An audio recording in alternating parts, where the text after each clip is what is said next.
असराय वर्षारे वर्षा जल घर मुहा एभली देखा मिली गंजाम जिला बेलगुंठा ब्लॉक अंतर्गत बंका पंचायत स्थित केलापंकाल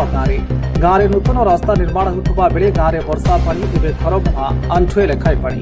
रास्ता निर्माण पूर्व ड्रेनेज व्यवस्था न कर रास्ता निर्माण कर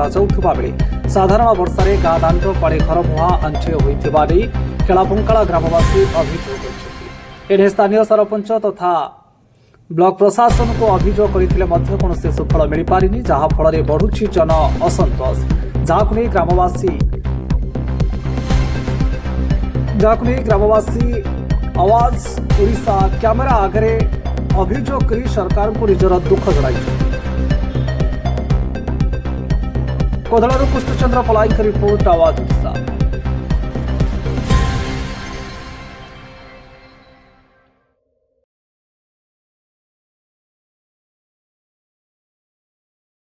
निजे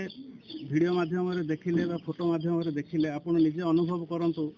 एहीपरि समस्या आमे केमती चल प्रचल हबु। प्रशासन को बारंबार अभियोग सत्वे लिखित अभियोग सत्वे प्रशासन संपूर्ण रूपे निदा विष्णु साजित ए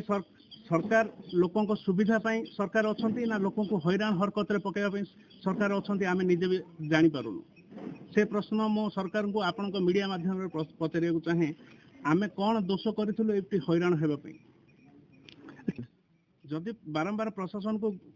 लिखित आकार अभियोग करूँ बारंबार फोन करूँ बारंबार व्हाट्सएप भिजुआल भी पठेचु जदि भी प्रशासन न शुणती ए विषय रे आगामी दिन में आम आंदोलन रूप नेबु। एक द्वितीय जिनस यही जो पानी जो जमिकी रोचु आम निश्चित भाव रास्ता खोलिकी आम पानी छाड़िया व्यवस्था करूँ कि ड्रेन नहीं कि ड्रेन नहीं प्रथम पानी निष्कासन कौन प्रकार व्यवस्था न होगी रोड हो केते दूर ठीक बोली भाबुचंदी मो मतरे तो एटा 100% भूल किंतु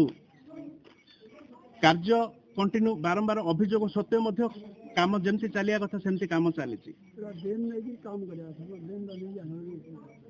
मंगलपुर बंका रास्ता को किमती देखुछन आपण दैनिक यातायात करथुवा जना पड़े कोन कहबे आगे रास्ता तो शोचनीय अवस्था अच्छी जहाँकि मरामती काम किसी भी हो पार मरामती हेले बहुत अंचलवासी उपकृत हेबे